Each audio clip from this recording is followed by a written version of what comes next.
And before the meditation session and the Dharma talk begins, please do either turn off your mobile phones or switch them to silent mode.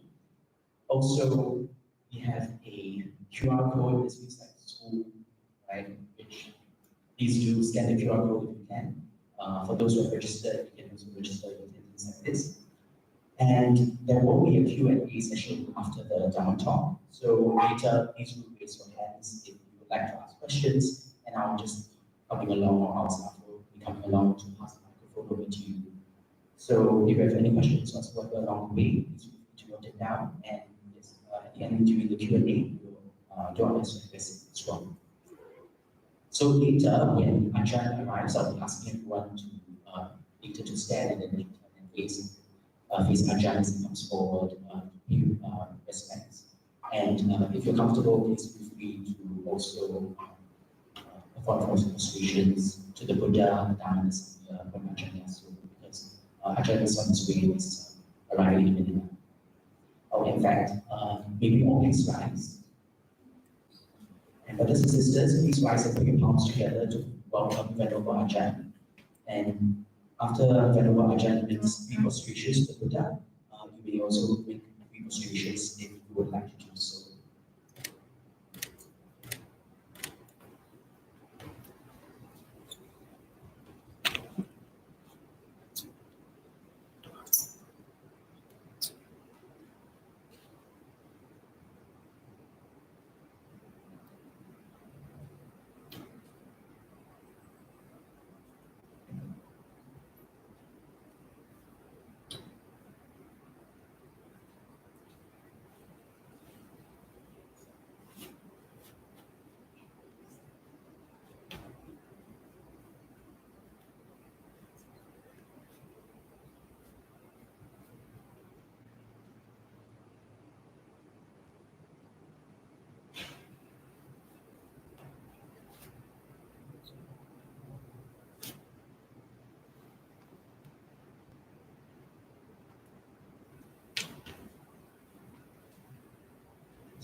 To the demonstrations of Ajahn.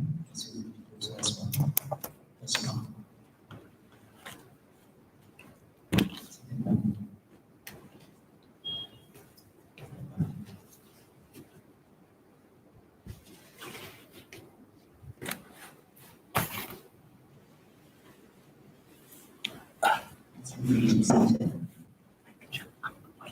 See if you have anything, please feel free to let me know. I'll do my best. Yeah. So I've got water, anything you need. Please feel free to let us know. Yeah. Drink from this? Or Yes. Yeah. Right here. It's just warm water. Right? Yes, it's water. So, all right. I'll just and then we'll just begin in a minute. I'll introduce you first. Sure. So now just for a brief introduction of Venerable Ajahn. Venerable Ajahn Cattamalo is the abbot of Muttadaya Forest Monastery in Germany. Born in Germany, was ordained in 1988 in Bandung Papong, which is the tradition of Venerable Ajahn Chah in Ubon Ratchathani, northeast Thailand. He spent 7 years in various monasteries throughout Thailand, practicing and studying with different meditation teachers of the forest tradition. And thereafter, he spent 13 years at Bodhinyana Monastery in Perth, Australia, during the last 5 years of which he was the deputy abbot assisting Ajahn Brahmawamso. And Venerable Ajahn Cattamalo left Bodhinyana Monastery in 2008 for Germany to assist in the setting up of Muttadaya Forest Monastery. So at this point, Venerable Ajahn is free to share, and we look forward to seeing your teachings. Thank you. So microphone okay? Everybody here? Is it good? A bit closer? Yep. That's We good. just need to adjust. That's good. Okay. Sorry, I beg your pardon. So I just found out today that I asked people whether there would be a topic for tonight, and we were coming from the Dana, and They looked it up on the internet apparently, and they said, no, it's no topic, it just says Dhamma talk. And then tonight we were driving back, and then Sister Cheng sort of looked it up again. And so apparently there is a topic for tonight. And the topic, according to what I was told, is New Year wisdom on reflection, forgiveness, gratitude, and compassion. So there you got a lot of words. And you can probably talk for many hours on all these topics. But it being New Year, maybe it's a good time to, in a way, do a reset. Yeah? We start anew. So the New Year is a convention. It doesn't really feel much different from last year, does it? To most of us, it's the same. But we can always use those conventions to stop ourselves and reflect on what it really means to be a Buddhist. What does it mean to be a good Buddhist? What makes a good Buddhist? How do we implement these teachings of the Buddha? And in the topic you have words like forgiveness, reflection, compassion, gratitude. And these are all things that we are supposed to incorporate into our lives. We should be forgiving. We should be kind and compassionate. We should have gratitude, say, for instance, to our parents, to our teachers, and to those who have helped us in our lives. But for me, when I think about what it really is that makes someone into a good Buddhist, it's that quality of wisdom. The wisdom that brings to fruition all those other qualities, because the more wisdom I have, the more kind I will be. The more wisdom I have, the more compassion I can have. The more wisdom I have, the more I can forgive. So it's this quality of wisdom, but how does it manifest? How do we develop it? And I was reminded of a story that was told by Lumpur Sumedho, the first Western disciple of Lumpur Cha in the northeast of Thailand. Some of you may have heard of him, and he's been here in Singapore before. And for him, life in Thailand in the old days was pretty miserable. I mean, he was a tall Western man among small Asians. He was quite clumsy because of his big body, and he couldn't move as swiftly as these Thais. The mosquitoes were biting, the weather was unbearably hot, the food was very poor, because the northeast of Thailand was quite poor in those days. And so for him, there was a lot of suffering, and there was a lot of hardship. And so one day, Lumpur Cha, he walks up to Lumpur Sumedho, and he looks him in the eyes and he said, Sumedho, is Wat Papong suffering? Wat Papong is the monastery. So is this monastery suffering? And it was at that point that Lumpur Sumedho developed this insight, this wisdom, this understanding that all the suffering that he's experiencing is not necessarily because of the conditions that he was experiencing, but it's because of the attitude of his own mind towards these conditions.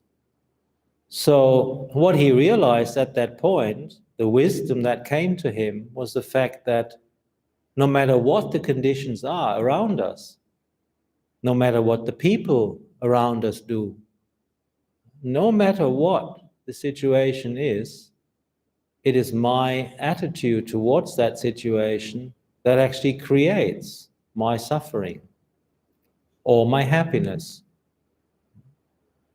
And so that's something we should reflect as this world keeps changing.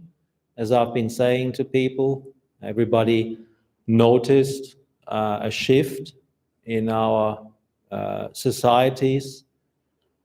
Things are changing rapidly, changing even faster than they used to be 10 years ago.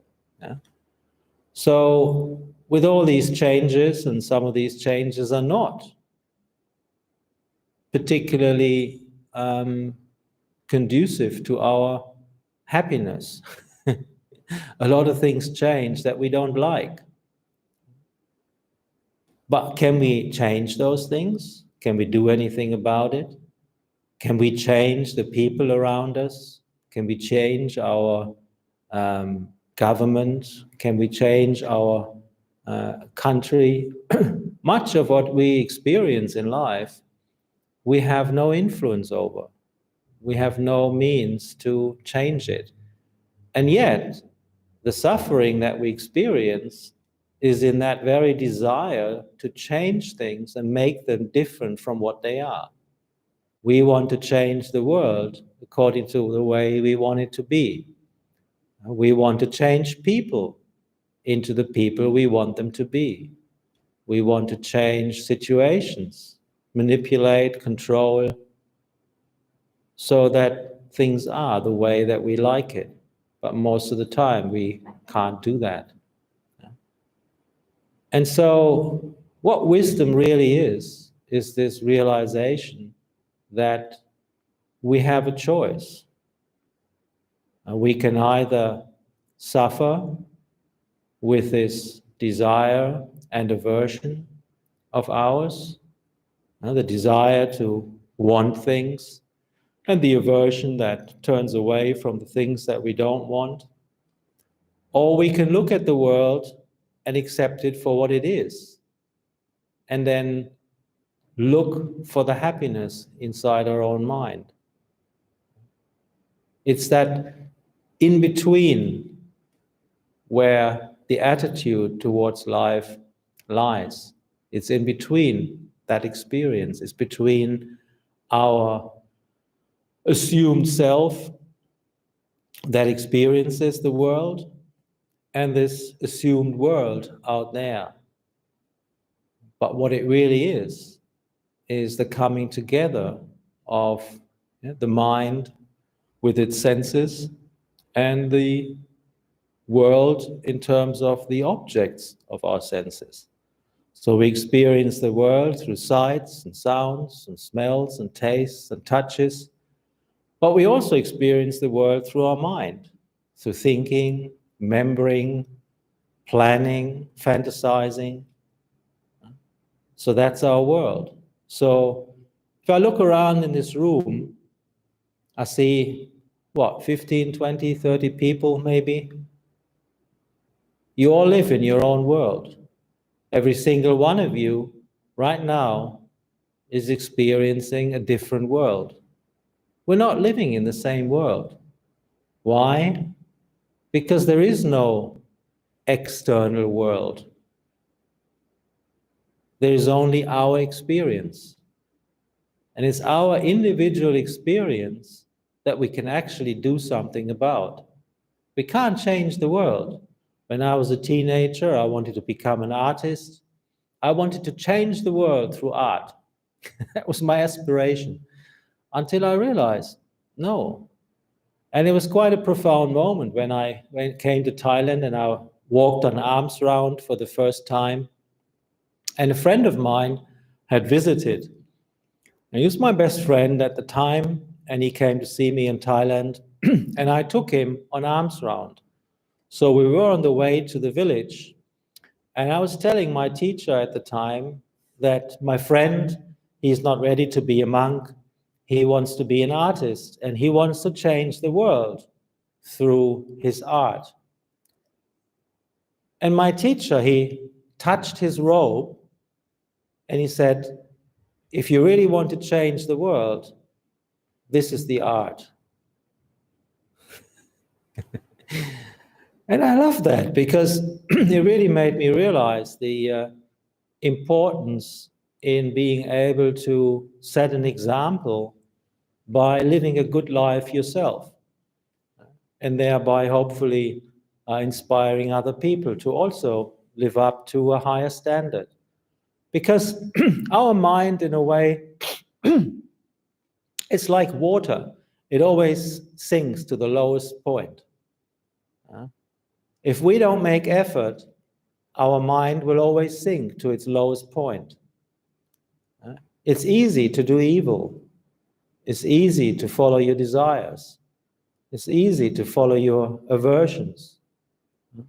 But it's difficult to go against the grain, to go against our desires, attachments, aversions, and actually try to better ourselves. And I think that's what makes a good Buddhist, is someone who never gives up on the effort to try to better themselves through wisdom. Because in the end, we can run on faith for a pretty long time, but if we don't get the fruits, if we don't taste the sweetness of the Dhamma, if we don't experience the results that the Buddha promised us, then our mind just remains dry and there's no joy. So we need to make effort into developing goodness, because by doing that, we actually feel better. We feel better about ourselves. It's like, it's like energy that we bring up in the mind has a lot more power than the physical energy.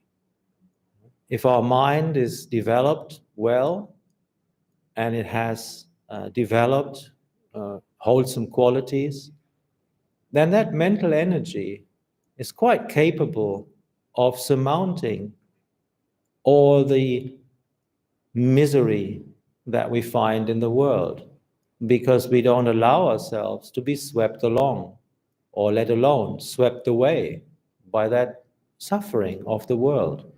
We still see suffering around us. We might even know why there is so much suffering, but it's nothing that we allow ourselves to drag us down, because we know that if we look after our minds, if we keep our own minds beautiful, if we keep our own minds happy through that understanding of how things work, then that gives us the strength to endure hardship, but also to experience happiness through that goodness, through that compassion, that kindness, that ability to forgive. Because when we are wise, we know what suffering really is. When we are not wise, we just suffer along. When we understand suffering, and remember, that was the first noble truth that the Buddha taught. I said, this is suffering. Birth is suffering. Aging is suffering. Sickness is suffering. Death is suffering. Sorrow, lamentation, pain, grief, despair are all suffering. And those are states that we will experience as human beings. But the Buddha also promised that there's a way out. And the way out is to understand where this suffering is coming from. It's coming from the delusion that thinks that through desire we can change the world into something that it can never be, something permanent. There's no permanent happiness in the world. The only happiness that is truly lasting is the happiness of wisdom inside our own hearts. And it's that heart, it's that mind that we take with us on this journey through samsara. So it's well worthwhile looking after. The body, I said to people in Thailand, they have this word puyai, which means like a great person. But the great person in the world these days is the body, whereas the mind is the small person, when in fact it should be the other way around. When people know how to look after their bodies, they cherish their bodies, they're attached to their bodies, they celebrate their youth and their beauty and their health, but they don't look after their minds. And so when their bodies get old or sick or die, then of course they suffer. But once we know how to look after our minds, once we know how to cherish that inner quality of knowing and understanding, then we are not so we're not so affected by the changes of the body. It's the mind, it's the heart that really needs looking after. And we look after it by developing the right attitude towards experience, to the point where the experience itself, after a while, becomes less important than the understanding of that experience. Do you understand what I'm trying to say? We will experience life because we have a sensitive body. We will see sights, hear sounds, smells, tastes, touches. We will experience thoughts, ideas, memories. Now, these are normal. But what is important is how we experience it. And more importantly, even to understand that experience. Say feeling, for instance. Maybe this is, I'm not sure whether it's getting a bit deep or complicated, but for me it was always very useful. Say, one person once said, feeling is everything. In other words, most people run after happy feelings their whole life. Their whole life, they want to experience pleasant feelings, which is understandable. Who doesn't like pleasant feelings? You like to see pleasant sights, hear pleasant sounds, smell pleasant things, taste good food, experience pleasant touches and comfort. Yeah? So we chase after this happiness that comes through the feeling. But to develop wisdom, we can take a step back and see, well, where is this feeling actually coming from? Feeling comes from contact. So sense contact produces feeling. If there is a particular sight, there is the contact of the eye and what we see, that produces a feeling. If there's a particular smell and we pay attention to it with our nose, we smell. If there is sound, we pay attention to that, then there is pleasant or unpleasant feeling through hearing. Yeah? But the moment that contact is cut off, the feeling ceases, the feeling disappears. So you can see even there, theoretically, how hard we must work to maintain this contact.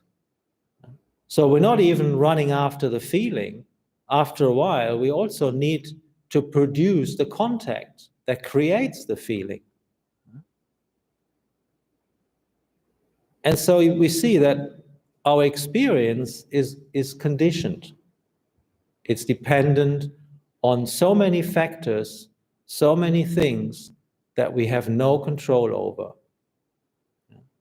And so chasing after the happiness in that is quite frustrating and always disappointing in the end, because whatever happiness we achieve through that is always going to end. It's always going to cease. Girlfriends telling you they don't love you anymore. People dying, getting sick. Situations changing. I was so naive when I was in Thailand. I thought my teacher, he would live up on this mountain for the rest of his life, and I'd be his attendant, and I'd be looking after him, and we'd be living happily ever after in this wonderful little monastery in the northeast Thailand. That never happened. And then I went to Australia, and I even became an Australian citizen. And I thought, this is it. This is the perfect country. This is the perfect weather. This is the perfect conditions. Everything is wonderful. So I became an Australian citizen. Well, I'm no longer living in Australia. So that changed. So things always change. But what doesn't change is the wisdom that we develop in our minds, the attitude towards all these experiences. Yeah? Because if we can see them for what they are, there are pleasant experiences, there are unpleasant experiences, there are good people, there are bad people, there are nice things and bad things. These things will come and they will go.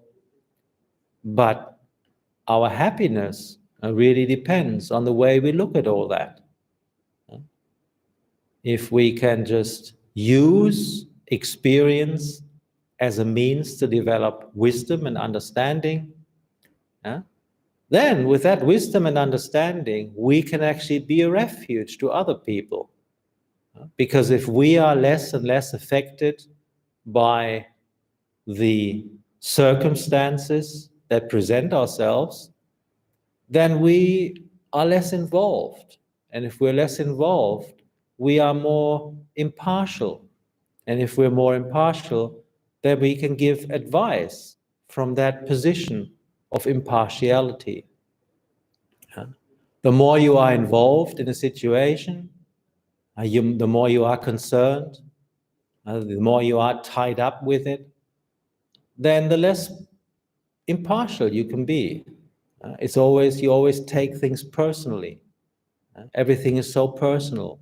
Someone says something, you take it personally. You even take the weather personally. Why doesn't it rain? Why doesn't the sun shine? Some people, they just really want to change everything. The only thing they never want to change is themselves. They never want to better themselves. They never want to live up to the beautiful Dhamma that the Buddha taught, which really transforms anybody who really practices it into a wonderful, beautiful human being, who then can really have all these good qualities. You can forgive if you're wise, because you don't take it personally. You can be kind, because that's a good thing to give. You can be compassionate, because you know people are suffering. They're suffering because of their own foolishness, because of their own desires, because of their own aversions, because of the fact that they cannot allow the world just to be what it is. It's just nature playing itself, and that's it. So if we have make this determination to want to learn from nature, then the world has a lot to offer. Understanding and wisdom. And then that can set us free. It's wisdom that sets us free. It's understanding that sets us free. It's the understanding that whatever arises in our experience arises because of conditions. If these conditions cease, then whatever it is that has arisen must also sees. It's just nature. So developing this attitude, we can take that even into the meditation as well. I don't know how many of you are actually meditators. Many of you meditate? Yeah? Yeah. So when you look at your meditation object, whether it's a developing compassion or loving kindness, whether you're using your breath as a meditation object or a mantra, it doesn't really matter. But if your attitude towards that meditation object is the right one, then you should be able to make your mind peaceful very quickly. If you look at your meditation object and it's not the way you want it to be, and you want to change it, then you're never going to be peaceful. You look at your breath and you want to make it into something that it isn't. It's too short, it's too long. Yeah? You're trying to make it into something that it isn't. Then you're creating your own suffering. But if you can just accept the breath as part of nature and just be with whatever breath there is right now, then you leave the breath alone. But you just watch it. You just look on with peace and equanimity. And then the breath can become very peaceful very quickly. And your mind can settle down, become peaceful and happy inside. So developing this attitude is, to me, what really makes a good Buddhist. So coming into this new year, we can take stock of the past, of the last year. I know people make their determinations for the new year, they make their New Year's resolution, and that's all very good. It's a skillful convention which allows us to stop, to pause, to look at our lives, to reflect, and to see how can we better ourselves? How can we progress along this beautiful path of the Buddha?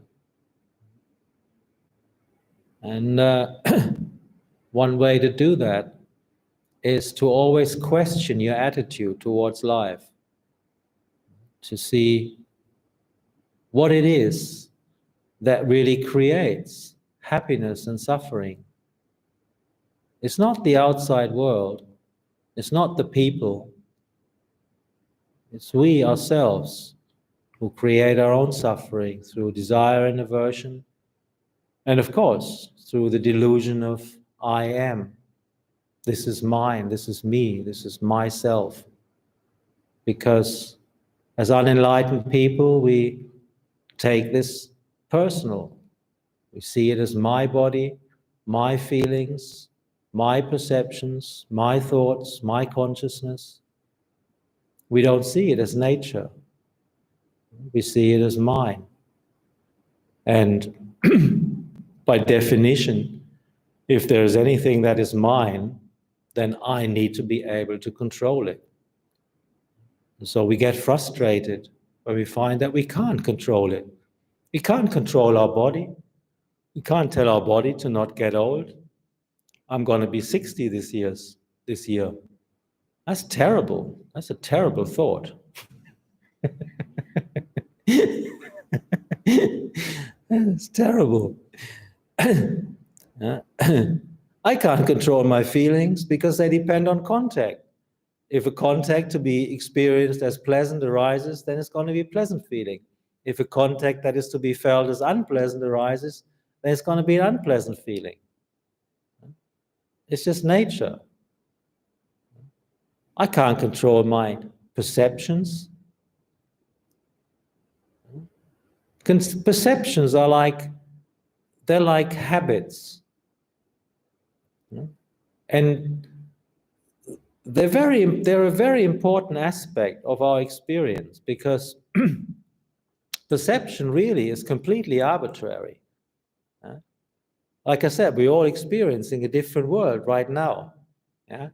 So we perceive the world in a particular way. But we perceive it like that because we have learned to perceive like that. In different cultures, people perceive differently. Even in the same culture, different people perceive differently. So if we understand that perception is arbitrary, then we can actually change our perception around. It's like, can't think of anything better, but it's a story that comes to mind when I was on a retreat in Perth, in Australia, in a monastery. I was given 2 weeks in my hut to be all by myself, just to meditate. And we had just built this big dam slightly below my kuti. And they were needing to pump water from that dam up to the ablution block for the monks to shower. And so because they had, at the time they were using this petrol pump, they promised not to use the pump during certain hours of the day because it was very loud. And as it turned out, probably not on purpose, but they turned this generator on at all times of the day. Yeah? And it was really loud. So I was on my walking path and I felt myself getting angry because how can they, I'm on retreat, and they promised they wouldn't do it, you know. So I saw the mind sort of starting to suffer over this noise. I was supposed to be on silent retreat. And then I remembered that this perception is my own creation. I can suffer over it, or I can decide not to suffer over it. I can change my perception. I knew I could change it. I just didn't know how. And so I was reflecting and using my wisdom to the best of my ability and my mindfulness.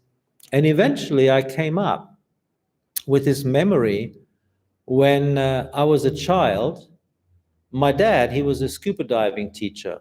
And wherever we'd go in Egypt and Israel and Turkey and Greece and Yugoslavia and all these wonderful countries for scuba diving, we'd always be camping wild, and we'd have a boat, and we'd go scuba diving. And of course, what belongs to a scuba diver is these aqualungs, and they need to be filled with air. So we had a compressor. We always took a compressor when we went on holiday to fill the aqualungs, so we were independent of the places. And that compressor is much the same sound because it's a petrol pump. Yeah? So I remembered when I was a child and I was playing on the campground and I heard the compressor, I knew that my dad was close by. And that made me feel safe. So I had this beautiful memory of the sound of the compressor giving me the sense of safety and sense of comfort. And so I just superimposed that memory onto that experience of the compressor running, pumping the water up to the ablution block. And you wouldn't believe it, the suffering stopped. So I could actually walk Jongkrom, walk meditation with the sound, and the sound never bothered me again. So you can see how you can change your perception at will if you're skillful, if you find ways and means of first of all realizing that perception is arbitrary. It's not fixed. Like I said, we all perceive this moment very differently. And so using that, so the Buddha, being obviously very wise, he said he gave us this teaching on how to develop perceptions that are more in line with Dhamma, more in line with the truth. Because what we like to perceive is permanence. We like things to be permanent. We like to have permanent youth, permanent health, permanent life, permanent beauty. We want everything to stay the same once it's so wonderful. And of course, we want happiness instead of suffering. We want to perceive happiness. And we want to perceive this illusion of self. We want to believe that we are actually in control. These things are ours to control. And then we suffer, of course, if we can't. So what the Buddha said is, try and actually perceive the impermanence, first of all, because it's not so close to home, in the outside world. So we can look at the world around us and we can find impermanence there very easily. Yeah? And then later on, we can bring it in. We can bring it into our own hearts and we can perceive the impermanence in our own experience. Impermanence to me was always the one thing that actually drew me to the truth, drew me to the Dhamma, drew me to the Buddhist teaching. Because in all those years that I've been traveling, later on as a teenager, then by myself or with my girlfriend, or it was the fact that it always ended. Everything always ended. So you be on the road for like 5 weeks, 6 weeks, you be in Israel, you meet wonderful people, and you get together and you have a wonderful time. And at the end of the time, when you have to leave, you exchange phone numbers and you say, see you again. But that's a lie. Because basically, you know, you're never going to see these people again. You're probably never going to see that place again. So, to me, the fact that all these things that I enjoyed in life, traveling, all these things, that there was always an end. It was always finite. Yeah? And so that was always something that was nagging at my mind. And so when I first encountered the teachings of Luang Por Chah, for whom this impermanence was also the main key to liberation, then it immediately clicked with me, and I really liked that. I could relate to that because I'd experienced it myself. So developing the perception of impermanence around us and then within ourselves is actually a skillful perception and one that is in line with the truth. So we can do that. We can deliberately change our perception and thereby hopefully developing the wisdom and understanding that allows us not to suffer when things actually do change. Because it's just nature taking its course. It's nothing personal. Nobody's trying to specifically hurt us. It's just the way the world is. Things arise because of causes. They exist for a certain period of time, and then they cease. But what doesn't cease is the quality of mind that knows these things. So the quality of knowing is the one thing that for me has always been the path to liberation. And whether you listen to the great teachers of the forest tradition, or you look at the Buddhist teaching, you'll hear they all say the same thing. That which knows is the mind. That which knows is the heart. That which knows is consciousness. So consciousness, or the mind, or the heart, or the knowing, whichever way you choose to call it, that is the one thing we need to cultivate. And we cultivate it from the beginning on the level of mindfulness, clearly knowing, clearly being aware of what's going on in our minds, in our experience right now. And then realizing that the things that we can know, they always change. Sights that we know will change. Sounds we can know will change. Smells, tastes, and touches that we can know will change. Even thoughts, great thoughts, we can know. but they change. But that quality of knowing, does that change?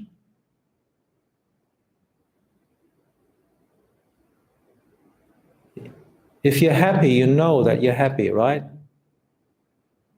If you're sad, you know that you're sad, right? What's the difference between that knowing, which knows that you're sad, and that you're happy? That quality of knowing. Does that change?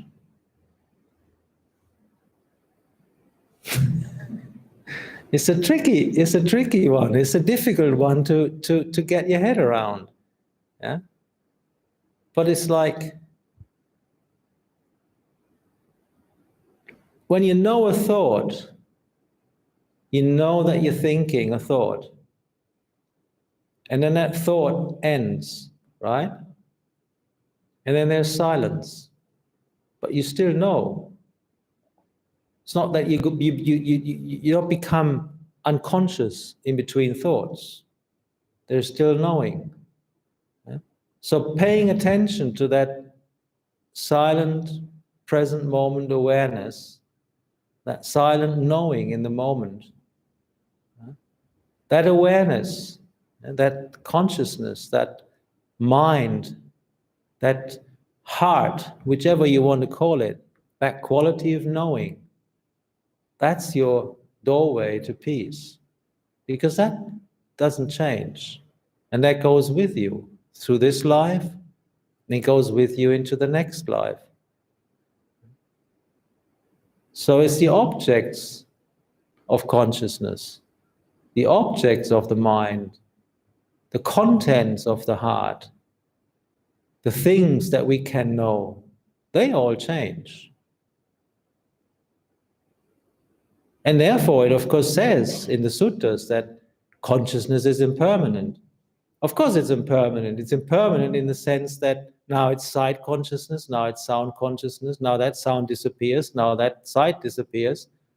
But the consciousness is the same. It's still knowing. Yeah? You talk about the satipatthana, you have mind affected by lust, mind affected by hatred, mind affected by delusion, mind affected by jealousy, by fear, by all these states. But it's the same mind, isn't it? So that's why we don't even kill animals, because we know that these animals, they just experience the results of their past karma, which perhaps wasn't so good. So now they've been born in an animal body, but they still have the potential to be reborn as human beings or even as heavenly beings. Because that knowing, it doesn't die. It doesn't change. It just changes objects according to conditions, according to karma.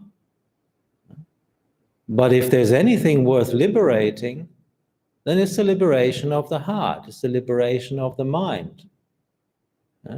And so I don't even have a problem calling it the liberation of consciousness or the liberation of the knowing, because in the end it's all the same. It's just looking at it from different perspectives, looking at it from different angles. So what we need to develop, first of all, are these perceptions, skillful perceptions, good perceptions, perceptions that give us the right attitude, that make us not suffer so much over conditions that we can't change. And then eventually realize that even perceptions are just perceptions. There may be good or bad perceptions, but in the end, they're also just perceptions. They're also part of the contents of what we can know. So the path to liberation, then, is to cultivate that knowing, cultivate that mind, cultivate that quality of the purity of the heart, the purity of the mind, that which knows.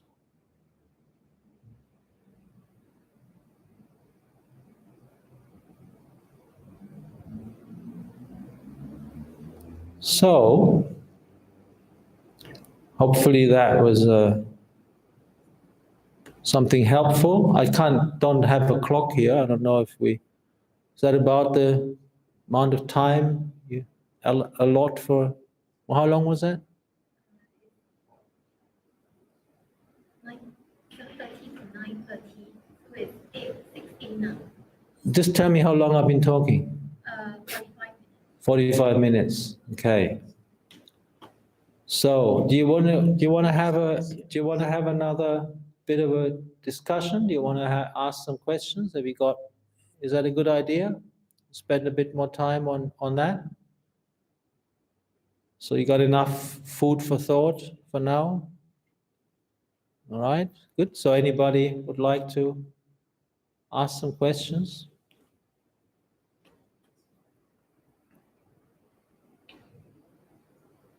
Yes, so now we'll have a Q&A session. And so if anyone will have any questions or comments, please feel free to raise them to Venerable Ajahn. And maybe just to start the ballroom, that's why. So Ajahn, just you spoke about karma. So maybe Ajahn, can you share a bit more how we could actualize our positive karma in the year ahead in terms and could making noble aspirations or resolutions, as you mentioned, could that also be good karma in that sense? Or how should we could what be good karma? Making good aspirations for the year? Or do we need to do something like throughout the whole year? Yes, they say that the way to hell is plastered with good intentions. Oh, it's paved with good intentions. So that's a bit of a joke, but what it means is like you also should act on your good intentions. So if you have a good intention and you make an aspiration, then it's also like the responsibility to follow through. And that is actually one of the so-called paramita that the Buddha taught. It's like adhitthana. Adhitthana paramita is one where you make a resolution, you make a resolve, you determine that you're going to do something. It's a bit like giving a promise to the Buddha, or giving a promise to anyone else for that matter. So with any intention, because the Buddha said, and that's what brought up your question, is the idea of kamma. The Buddha said, cetana is kamma. So intention is equivalent to kamma. So what intention means is like what's behind even your desires. It's like why you want to do something, where you're coming from. It's like where you're coming from and what are you aiming at. So it's like the intention that you have behind your action. What are you trying to achieve with that particular action? So that's what kamma is. So any action is usually accompanied by that intention, and therefore any action through body, speech, or mind is kamma. So any action that is based in this cetana, in this intention, is a kamma, is a form of kamma.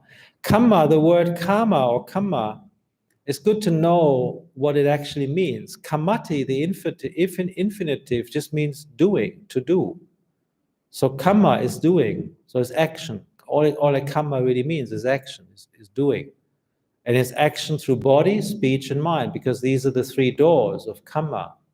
We can act through the body physical actions, we can act through speech, but we can also act through the mind by thinking, because what we think about a lot, eventually that will turn into speech or action.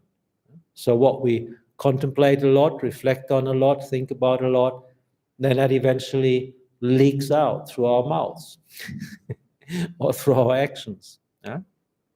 So there's your kamma.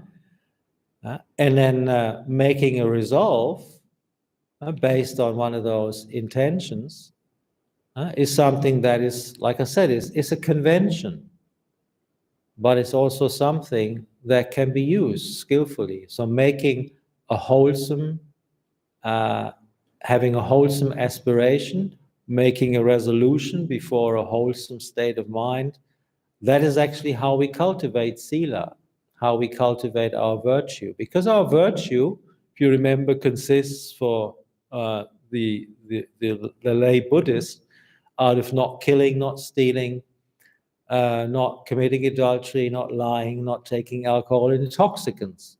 Yeah? So making that determination, making that resolve, that resolution, not to lie, not to steal, not to commit adultery, not to break any of these 5 precepts, then that we can do before a wholesome mind state. And that's called ethics, it's called morality, it's called virtue. Yeah? But we can't do that for the thinking, can we? We cannot we can make a resolution not to think bad thoughts, but it doesn't pertain to virtue. Because if it were, then we'd all be breaking our precepts if we thought bad thoughts. And that's not right. That's not Buddhism. The Buddha said that the mind, training the thinking mind especially, is part of wisdom, is part of meditation, is part of the higher training. So your actions of body and speech, they pertain to your virtue, they pertain to your morality, and there you can make a resolution, a New Year's resolution, that you will keep these 5 precepts as best you can, because you know that that's a good thing, and that's good karma. Yeah? But you should not be as so naive as to be thinking that you can make that kind of determination with regard to thoughts. However, you can train, of course, you should also train your mind, you should also train your thoughts. Yeah?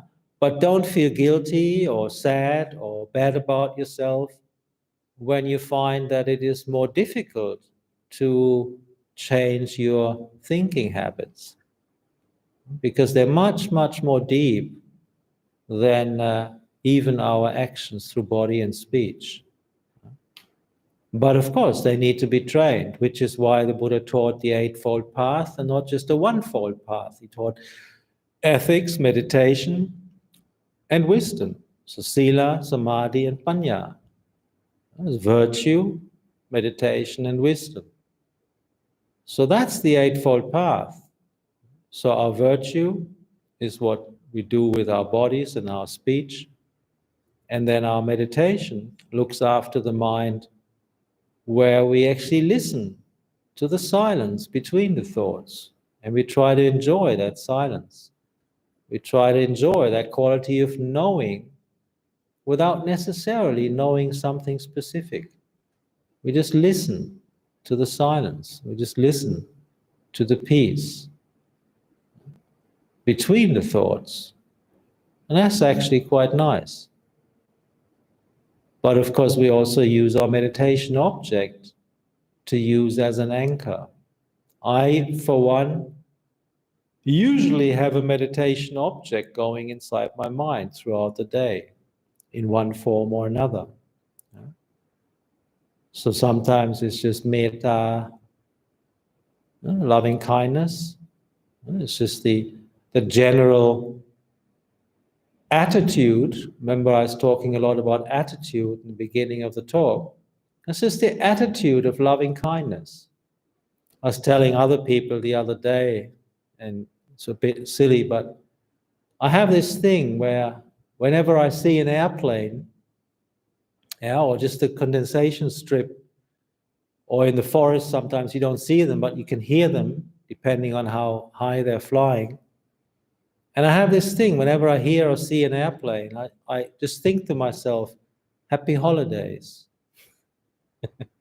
So it's just like this idea of, wishing well. Wherever you go, wherever you come from, may you have a happy holiday. I may not be going on holiday, but it's just a skillful means to develop this sense of wishing well, not meaning harm to anyone, you know. And you cultivate that, and then it becomes like second nature to the mind. It's like it becomes like a quality that you can tap into at any time, a loving kindness. Or sometimes it's one of these mantras like Buddho, which means the one who knows, the Buddha. Sometimes it's more like a contemplative mantra, where it has to do with the contemplation on the body, like skin. So it's good to have something to hold on to throughout your day. Because if you don't have something to hold on to throughout your day, then the mind just goes according to habit. And if you've not trained the mind, then the mind is just going wherever the strongest senses are coming from. There's a strong smell, you run after your nose. There's a beautiful sight, you run after your eyes. There's a beautiful sound, you run after your ears. So you're always being pulled and pushed around by your liking and disliking for what you see, hear, smell, taste, or touch, or even think. But if you have an object, a beautiful one, to anchor you, to ground you in the moment, then you can stay with that, and you find that's more peaceful than allowing the mind to just roam according to desires. And try that out. It's the same principle that where people use these rosaries. It's just a means to ground you in the present. It's just something to hold on to not be swept away by sense impressions. Try that. Anything else? Thank you, Ajahn. Now we know what to think every time we see a passing plane, the holidays, or the marriage. So the floor is open to questions. Please do raise your hand up. Come around to pass the mic to you.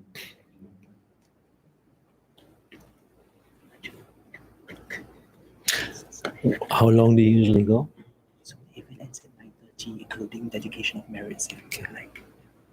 So maybe before 9:30, like 9:20 or 9:25. It's only half past 8 now. Yes, it is. So we got another hour. Yes, actually. Oh, okay. It's full time. Yeah, Okay, if good. you wish to. Yeah, so we got plenty of time. I just feel we have another hour to kill. So you better come up with some good questions.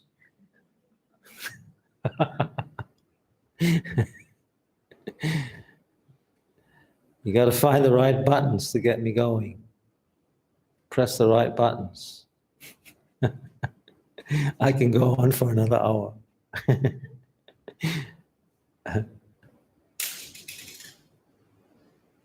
Thank you, Ajahn. May I ask some question on meditation? Sometimes when I do meditation, I feel a bit of calmness, but I do know that calmness is impermanent. So I do not try to catch on, cling on it. Then after the calmness disappears, I'm not sure what is the next step to do. Like continue to stay in the. I don't know whether is it called in the right meditation. And most of my time, my meditation, I feel a lot of hindrances. I feel there's a lot of sloth and torpor in my meditation. Thanks for the advice. Well, it's like you're eating this delicious meal, and then every time you finish chewing, instead of swallowing it, you spit it out.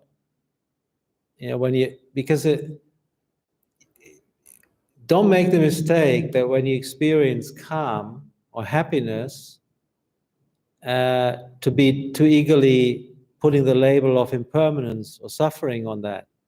Because yes, it is impermanent, and yes, it is ultimately suffering on a very high level. But if you don't attach to that, if you don't hold on to that, if you don't create the causes for that calm and keep creating those causes, then how are you ever going to get calm? However are you going to progress on this path? So it's like the path is like climbing a ladder.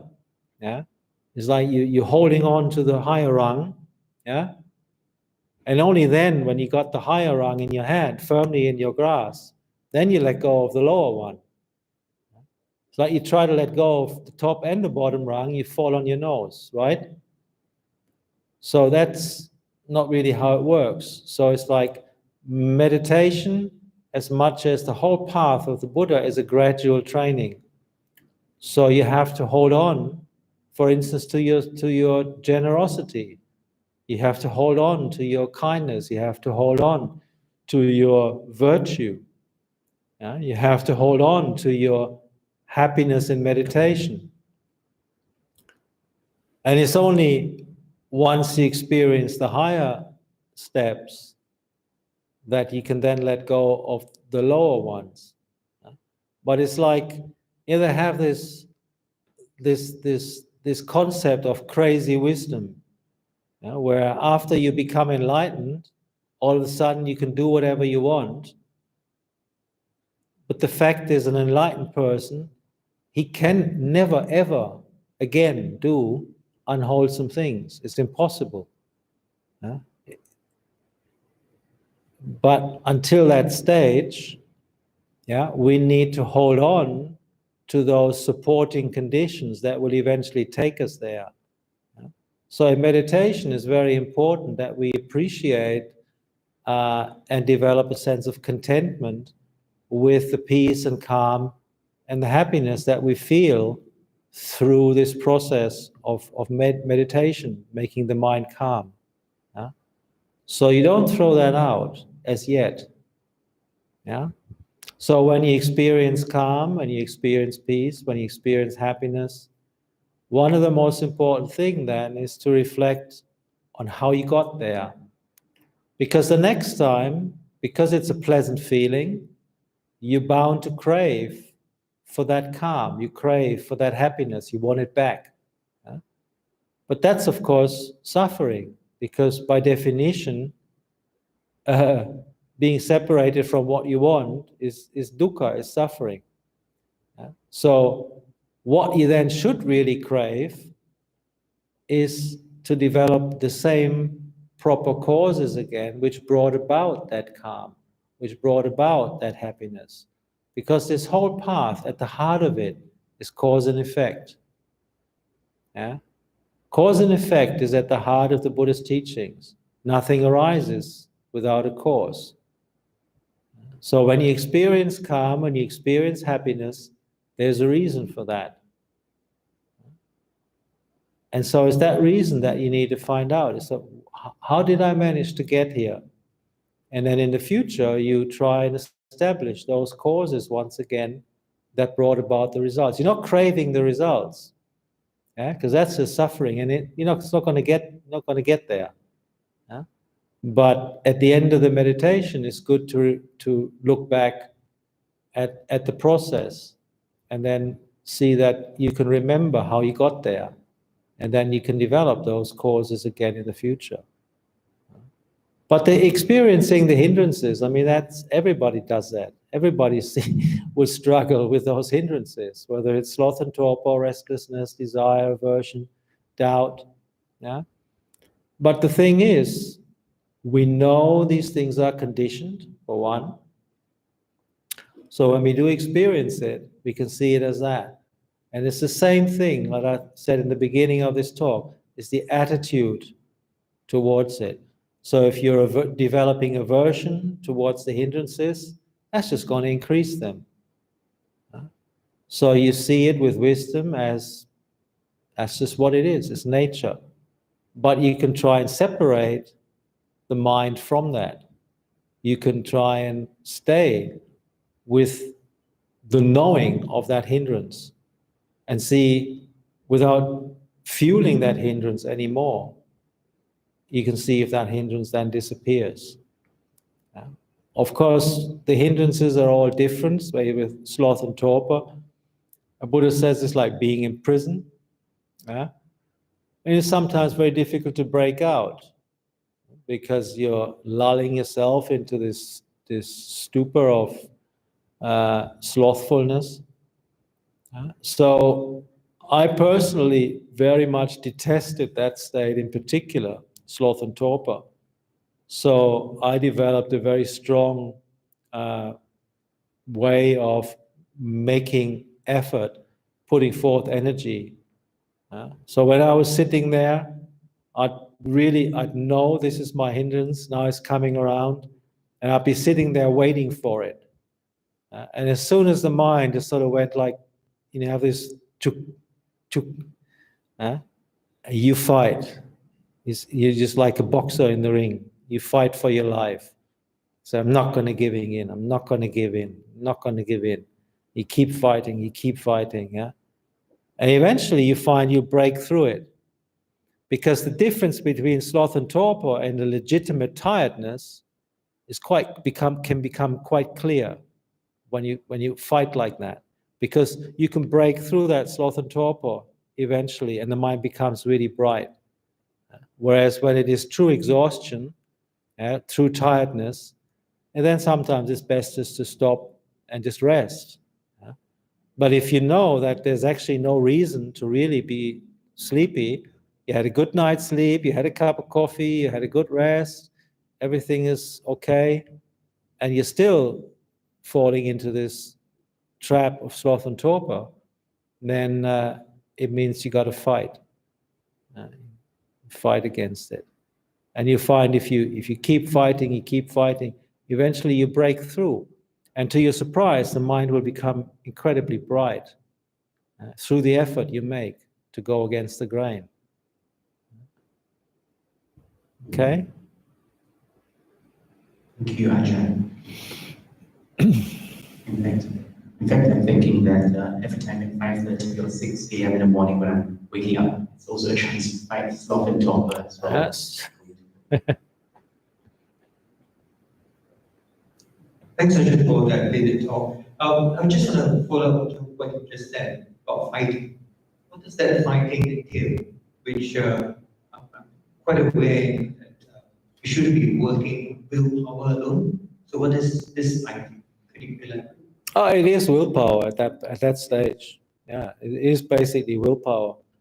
It's like, well, when I say fighting, it means it doesn't mean that you lose your wisdom. You also fight with wisdom, of course. Yeah, and the wisdom aspect of that right effort at that level is the fact that you set yourself up before the meditation for the possibility of that particular hindrance that is your problem to come up.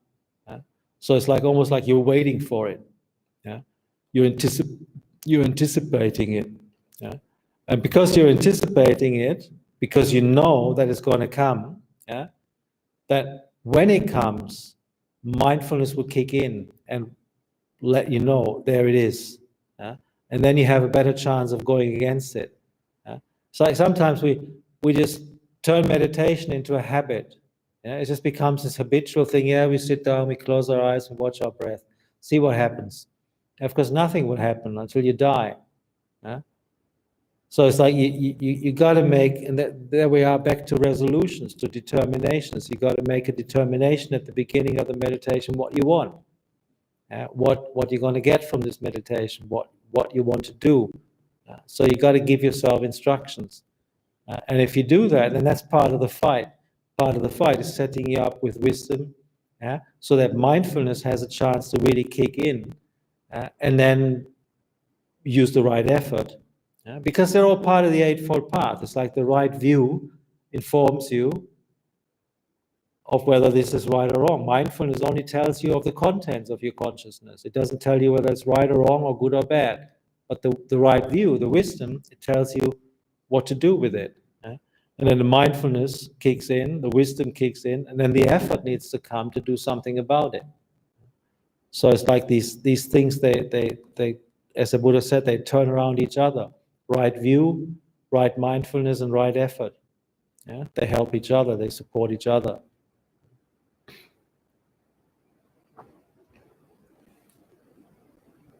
Thank you, Ajahn.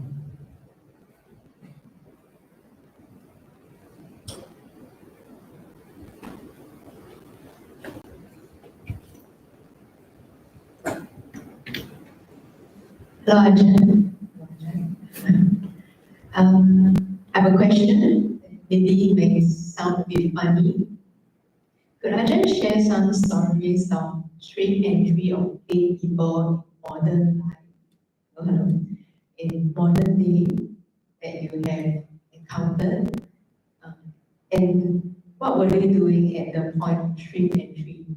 Were they contemplating something, for example, the non-self, their intention, or something like that?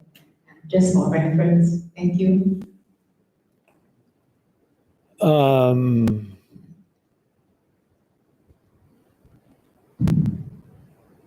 I mean, I'll be a bit. Oh, microphone's dead. Battery finished or something? Ah, it's the battery. Everything is impermanent. Everything is impermanent. We just See, your question blew the mic. So now it's the battery. Oh, now it comes. Is it coming again? No. No. Let me just swap. Yeah, I think so. You don't have to change the mic or the battery. Yeah, I think in the meantime, is it all right? Okay, about do it the rockstar way or the Sorry. mic. Can you take it out? Let me just. Glue it in. Yeah, it is. Yes.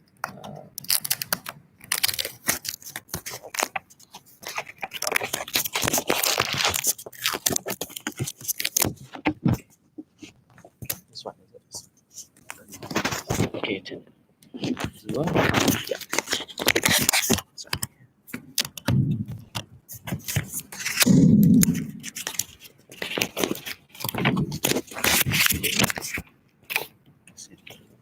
Thank you. Sorry, Ajahn.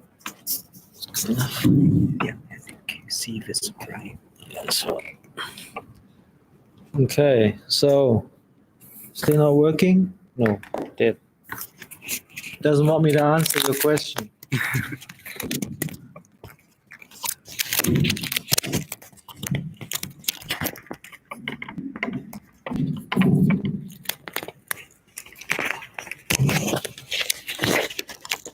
What's the trick? Sorry, Ajahn, you can try. Okay, try again. Tatyampi. So the contemplation for stream entry, it's one of my favorite suttas actually, is where somebody asks, I think it's two monks talking to each other. I think it's Venerable Radha, someone else, maybe Venerable Sariputta, I can't remember. Anyway, so he asked him, he said, what do you do for the realization of stream entry? And so he goes through this process and he says, well, you reflect on the five aggregates, or you reflect on the six sense basis as impermanent, suffering, non-self, as a dart, as a boil, as a disease, as all these words, about 11 or something, I can't remember them off the top of my head. And so he says, okay, and so what do you do when you, for the fruit of once return? He goes through the same list. And what do you do to become an anagami? Goes through the same list. What do you do to become an arahant? Goes through the same list. And then what do you do when you're an arahant? Well, you still do the same thing. Why do you do the same thing as an arahant? Because it serves for a pleasant abiding here and now. So even the arahant doesn't abandon that kind of reflection because it gives him a sense of happiness. So without going into the details of that particular sutta, but the point I'm trying to make by bringing it up is the fact that the contemplation makes you a stream enterer is not necessarily different from that makes you an arhat. It's just, it goes down on a deeper level. So your understanding deepens with each stage along the path. It's not different. It's not different, but it deepens. Yeah? Say, for instance, they say that, and this is partly answering your question, is right view. So the stream enterer is supposed to be someone who has right view. Now, what's the difference between the right view of a stream enterer and the right view of an arhat? Is it the same? No, because if it was the right view of an arhat, you'd be an arhat. But because it's only the right view of a stream enterer, you're only a stream enterer. So there is a difference, but the difference is in depth. It's not there is anything fundamentally different. Yeah? So once they asked Luang Por Chah, is the mind of an anagami pure? What do you think Luang Por Chah said? Come on, you're smart. So well, if it was pure, if the mind of an anagami was pure, it wouldn't be the mind of an anagami, it would be the mind of an arhat. So it's pure to the extent that is the mind of an anagami. It's pure to the extent of a sotapanna. Yeah? And say, for instance, the sotapanna, he can no longer, his mind is pure to the extent that he can no longer break his precepts to the point that would make him be reborn in anything lower than the human realm. Right? So it's pure to that degree. Yeah? The mind of an anagami is pure to the degree that he is no longer deriving his happiness through sight, sound, smells, tastes, and touches, because he's gone beyond the body, he's gone beyond the senses. That world is completely irrelevant to him. He's no longer attachment to the body, no longer attachment to the world of the senses. So the anagami exclusively derives his happiness through the happiness of the mind, the happiness of knowing peace, knowing emptiness, knowing bliss, whatever. Yeah? So that's the degree to which the mind of an anagami is pure. But like Ajahn Chah said, well, it's not really pure yet because it's not an arhat. So the purity of the mind that's pure to the degree of an arhat then is the mind that is pure in the sense that it has no longer any of the 9 forms of conceit. You know what the 9 forms of conceit are? Yeah? Being better, he perceives himself to be better. Being better, he perceives himself to be worse. Being better, he perceives himself to be equal. Yeah? Being worse, he perceives himself to be better. Being worse, he perceives himself to be worse. Being worse, he perceives himself to be equal. Being equal, he perceives himself to be equal, worse, or better. It's all delusion. All 9. It's all the sense of conceit. I am better, I am worse. Yeah? Yes, there is goodness, there is badness, there is evil, there is the good, the wholesome. Yeah? But there's no I. There's no one to claim these conditions. Yeah? So that conceit is no longer there, it's no longer present in the arhat. So that's the purity to which the arhat's mind is pure. Yeah? And so, to actually attain stream entry, there is also different gateways, different ways. One is through this right view. So the Buddha said the right view is only to be attained through seeing. The Buddha called dasana.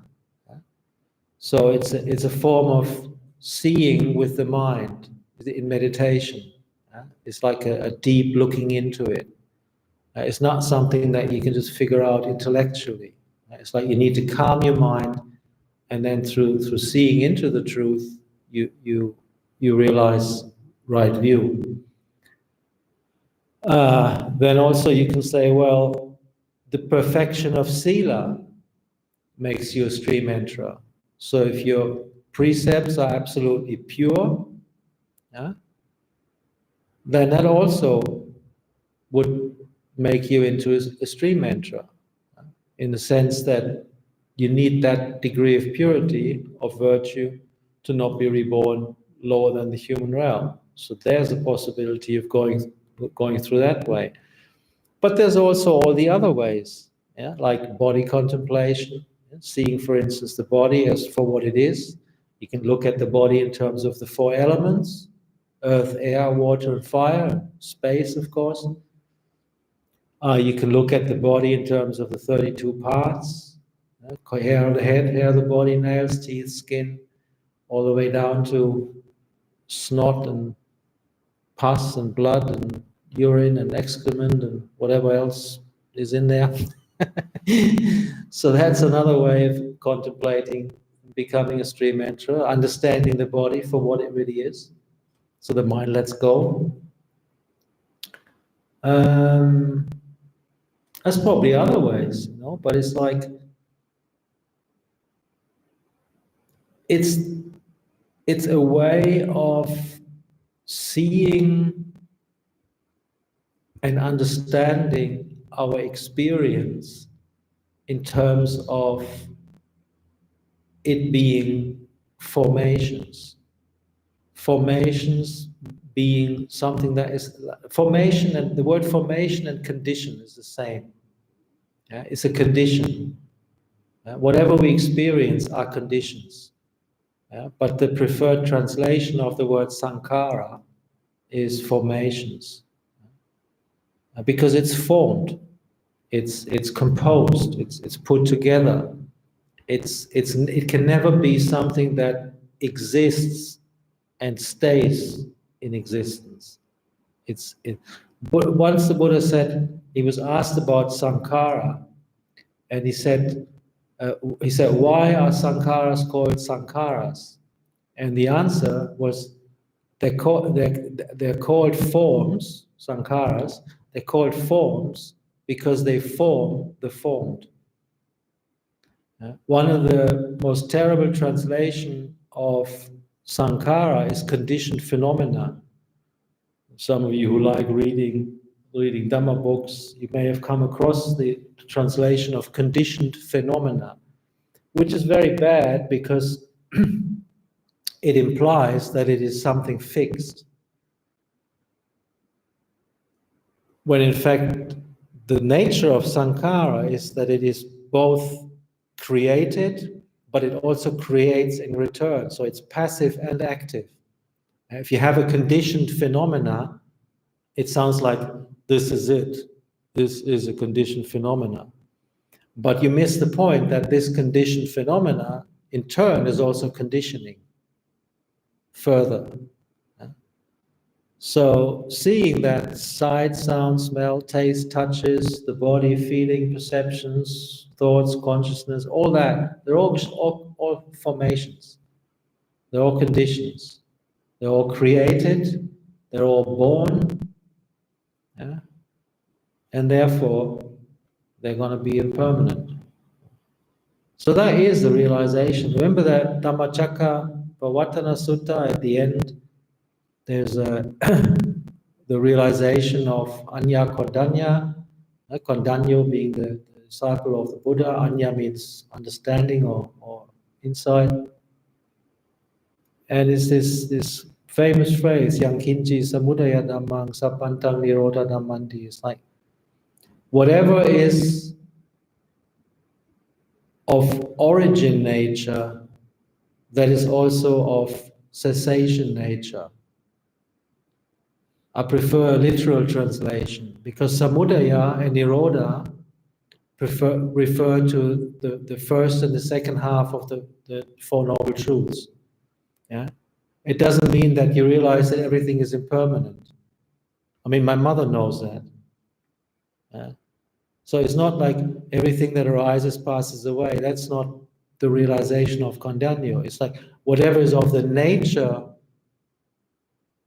of arising, that is of the nature to cease. In other words, he sees that all that which has arisen independent on causes will cease. Yeah. So he's no longer on the level of view. He has understood that what he is experiencing right now, all that will cease. And so he's no longer attached to that. So that's the classical realization of a stream enterer. Yeah. And I know that quite a few of the Ajahn from the forest tradition who have had their mom ordained as a nun, they've managed to take them all the way to at least to stream entry. I don't want to say any names, that just wouldn't be fitting for this, situation. But I do know that quite a few of the Ajahn have had their mom become nuns in their later years, and they've managed to teach them to the point of stream entry. But there's also been others. Yeah. So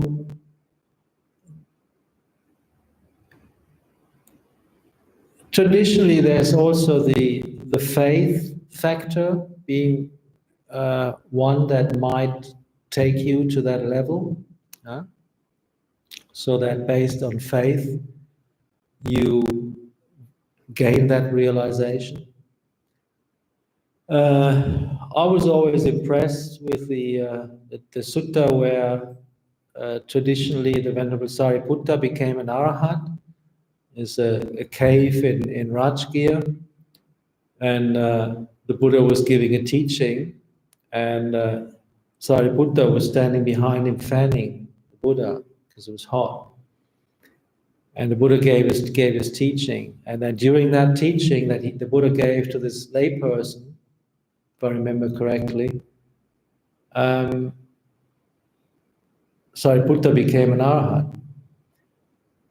And it's quite interesting when you then look at the commentary explanations of why Venerable Sariputta became an arahant at that stage, and if you actually read the sutta itself and take it for what it actually says there, then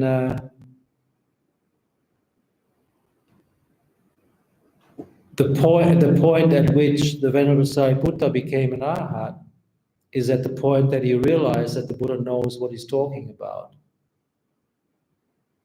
It's not so much what the Buddha taught and that he used that as a reflection and all that kind of thing, but it's like, because it is quoted as this realization that, wow, the Buddha really knows what he's talking about. I can look it up maybe one of these days if we meet again, and we can look to discuss it or something. I forget these things, and I'm not very good with memorizing it. But to me, it was always like there was this element of faith. It was a realization that came also from strong faith in the Buddha that just gave this wow, and then this wow made his mind come together, and the mind let go, and he understood. At least to me, that's how I always interpreted it. It's obviously a conjecture, and it's just my own proliferation probably. But the point I'm trying to make is that our faith in the Buddha can be very, very strong. And so one of the other ways of explaining stream entry is that you have perfect faith in the Buddha, the Dhamma, and the Sangha. So that perfect faith then also leads you to that degree of liberation. So there's many ways, and obviously it's depending on your own character what works for you, So find your own skillful means to get there, But in the end, it's like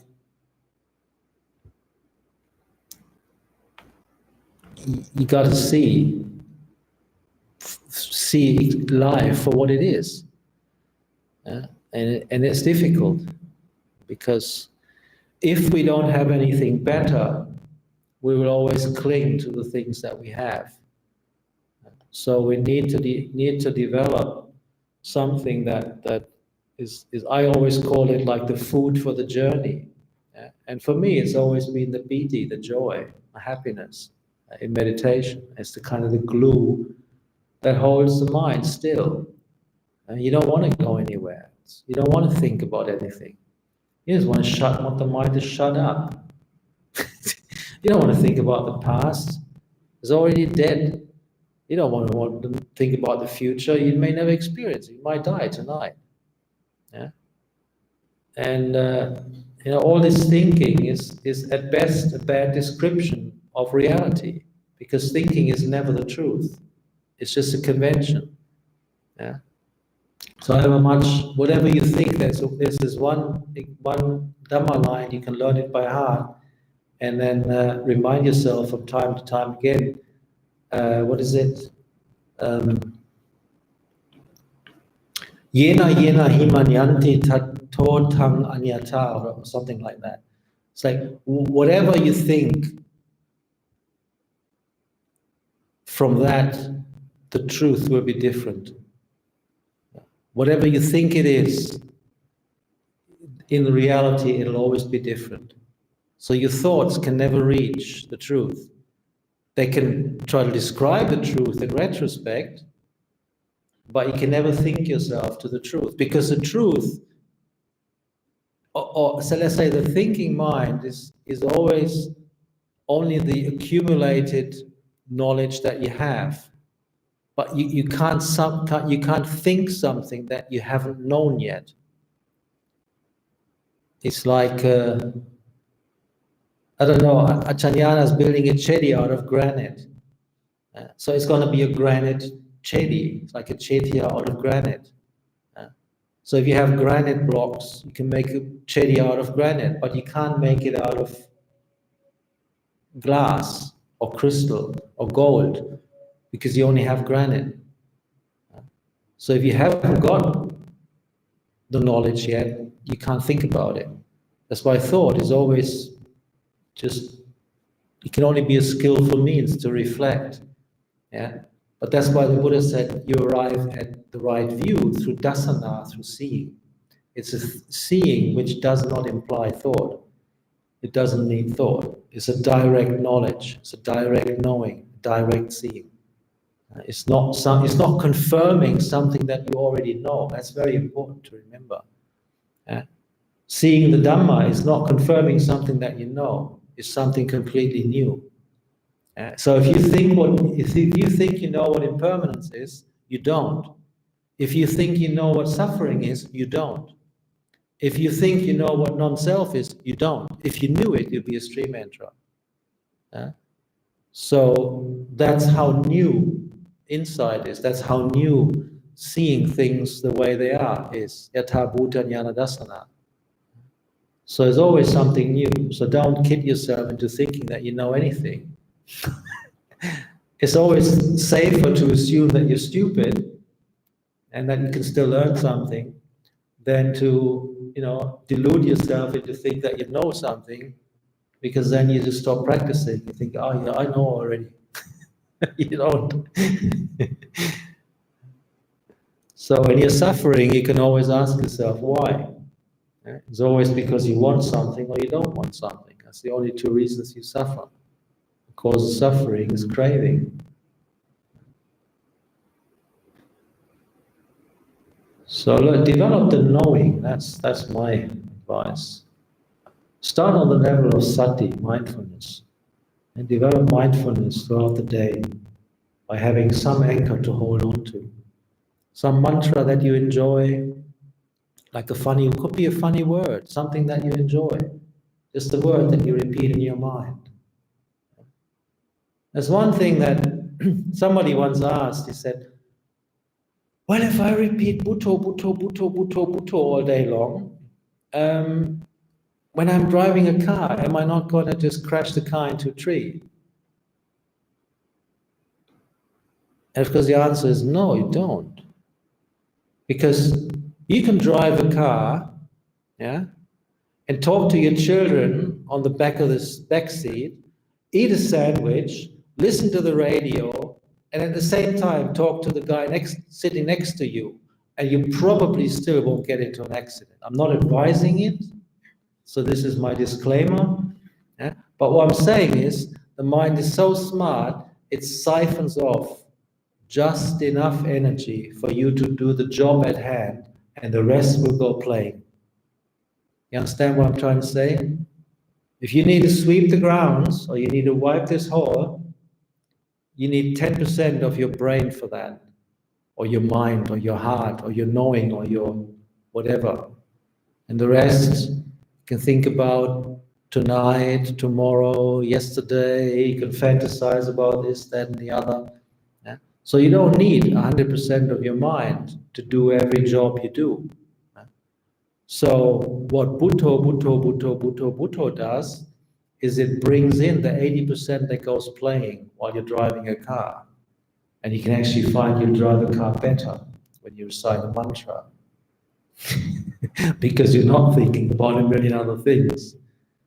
So your meditation object is there to rein in the energy of the mind that you usually lose by allowing the mind to just roam and stray around in according to habit. Yeah? So having a mantra in your mind throughout the day is actually a very, very good thing. I mean, there are times when you have to set it aside.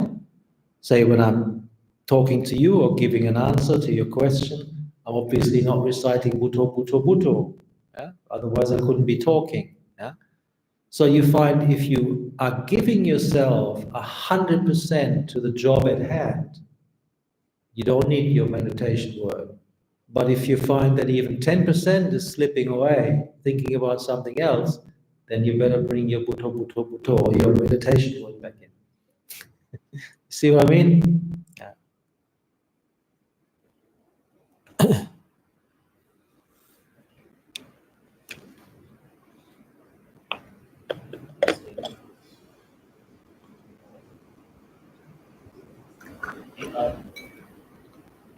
Any questions, please?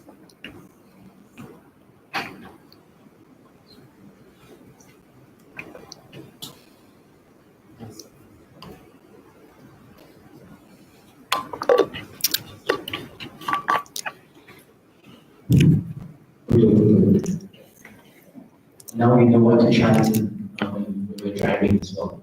Instead of like I'm late or why me, that's very common thoughts, at least for me. So we do have some questions from our YouTube live, it's ongoing. So unless there are questions on the floor, I'm very apt that Ajahn spoke about knowing as well just now, because so there's one question here from YouTube live asking for enlightened ones, does the knowing only cease at parinibbana? And when we sleep, does the knowing stop as well? Neither. Just please the question. The short answer is neither.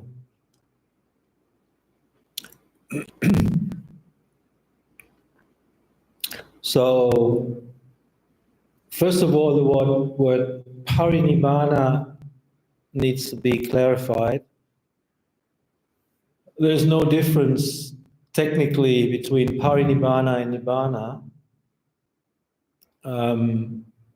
If you look at the suttas carefully, you find that the Buddha uses the word parinibbana for monks attaining arhatship. What it is usually confused with is the difference between sa upadisesa nibbana and anupadisesa nibbana. So there's this nibbana with remainder, and there's the nibbana without remainder. And that really only refers to the 5 aggregates. So the arhat that's still alive is the arhat where the khandhas are still remaining, and the arhat who has laid down the body, he is the arhat without remainder, because the 5 khandhas are broken up. But the word parinibhuto, for instance, parinibhuti, that is used also to describe the attainment of arhatship. So, but I don't think that's necessarily your question. So your the question is whether the knowing actually ceases. As little as I like talking about these high states, sometimes it can be useful to shed a little bit of light on these things, and but of course I am talking not from my own experience, but I'm talking from that which I have gathered from the suttas and also from the teachers of the forest tradition. And so that is what they say. They say that Nibbana is equivalent to the purified knowing. So the knowing being purified, you may ask, purified from what? And of course, you can say purified from suffering, you can say purified from greed, hatred, and delusion, you can say purified from old age, sickness, and death, purified from all formation, sankhara, your choice, up to you. But anyway, the knowing does not arise and the knowing does not cease. That's what the Ajahn say to the great suffering of all those wonderful scholars who would like to have it differently. But that's just the way they talk about it. So when you look at the suttas, generally speaking, in most cases, you find the Buddha talking about the liberation of the mind or the liberation of the heart. But as the mind is that which knows, and as the heart is that which knows, and I might add, as consciousness is that which knows, then also the knowing is that which knows. And so that knowing, once it is purified, is equivalent to Nibbana. That's my understanding and interpretation of what I've been gathering up for the last 35 years as a monk. So if that's wrong, then I ask your forgiveness, but that's the best I can come up with. So, and certainly the idea of sleep is irrelevant for the Arahant, because what sleeps is what needs to sleep is the five khandhas. So the purified mind doesn't need to sleep anymore. It's constant. It doesn't arise and cease. There's no more coming, no more going. It's the end. Okay, it's the best I can come up with tonight. Hope that's enough. Thank you, Ajahn. I think that's very reassuring as well. So another question for you tonight, Ajahn, is the doubt in Uji referring to doubt about the Buddha's teachings or uncertainty about what is skillful and unskillful? The second, because the first then would mean that Muslims and Hindus and Christians don't have Vichikicha. So it's got nothing to do with the Buddha Dhamma Sangha. It's to do with, the Buddha says it's like doubt in regard to what is wholesome and what is unwholesome. Yeah? So if you know what's wholesome, you practice what is wholesome, avoid what is unwholesome. Thank you, Ajahn. So we only have time for perhaps 1 or 2 more questions. So the floor is open as well.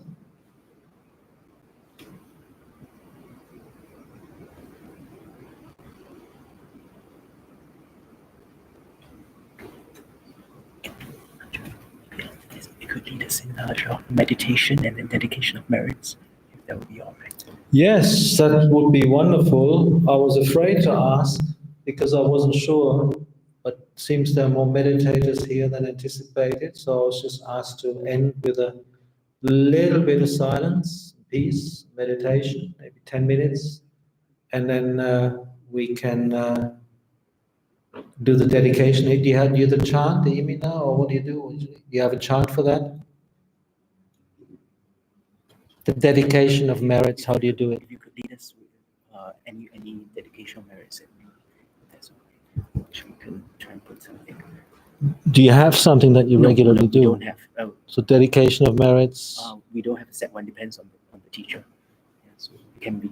Okay. List down. Yeah. So I'll just say something and you repeat it or Yes, something. yes. Okay. Good. Okay. All right. So please set yourselves erect.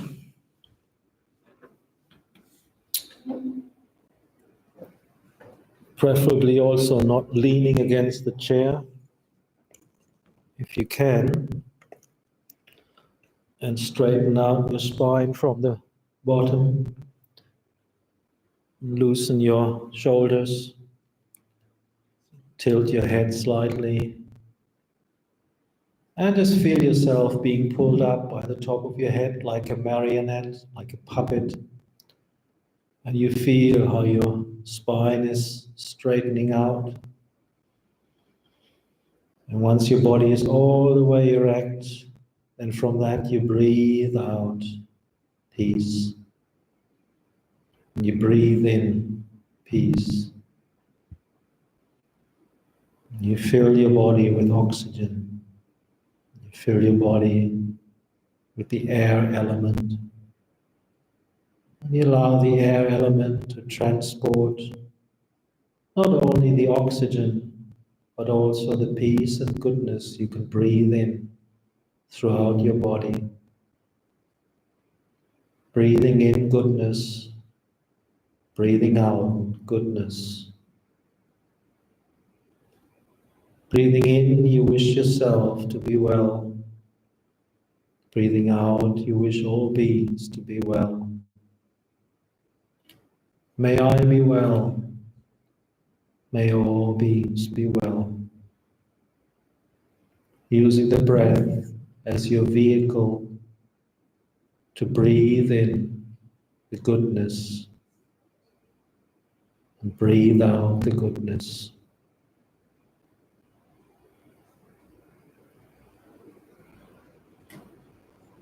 May I be happy. May all beings be happy. May I be at peace. May all beings be at peace.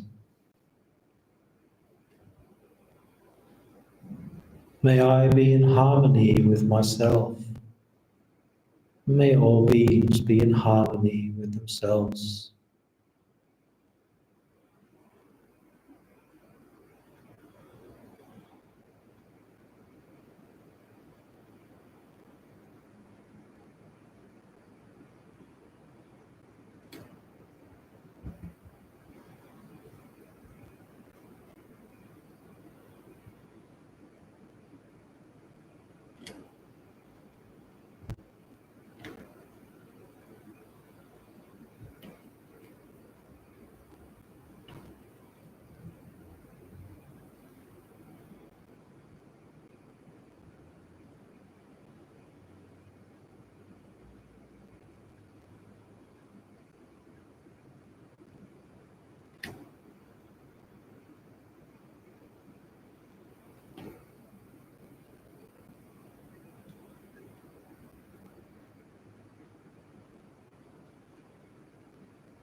So I'll come up with a few words that might express our intention to share whatever goodness we have accumulated with all beings.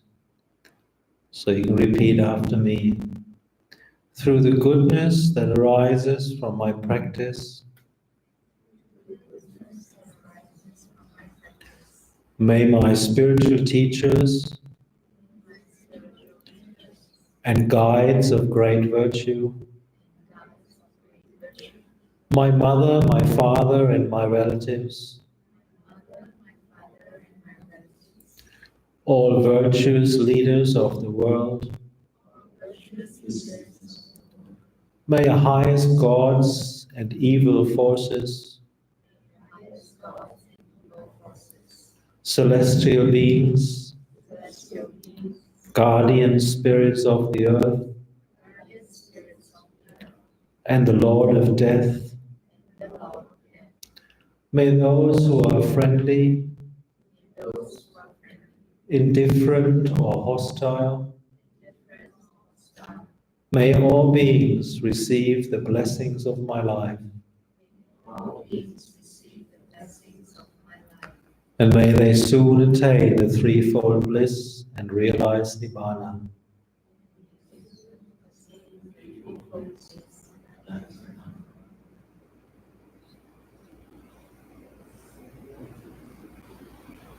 Okay, that's a short version of Imina Punya Kamena. Thank you, Ajahn, for the valuable teachings.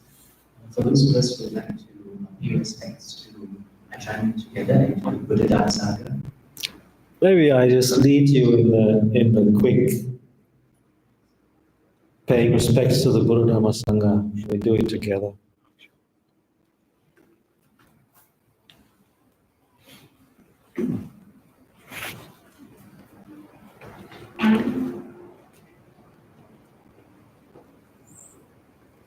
Aram Samma Sambuddho Bhagava Buddham Bhagavantam Abhivademi.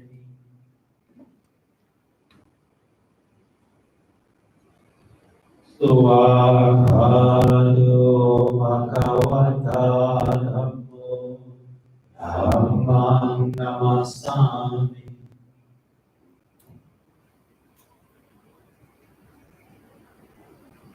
Patipanno Bhagavato Sāvaka Sangho Sarvam Namami.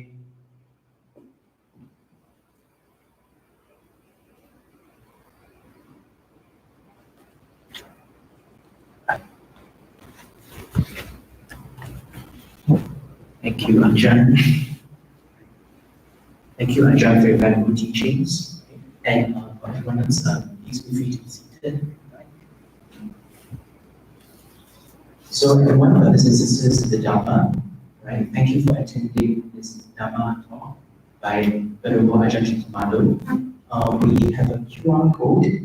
Please do scan this QR code to fill in a short feedback form. It will only take a minute. And we hope that you have enjoyed and benefited from Ajah's teachings. Venerable Ajahn will be Technical problems. High tech, high tech. Venerable Ajahn will be giving a series of other public teachings in Singapore, including the Dhamma Talk, Free Will and the Illusion of Self at Buddhist Fellowship on Friday, 10th Jan from 7:30 to 9:30 p.m. There will also be a one-day meditation retreat with Ajahn on Saturday, 11th January. Everything is really important.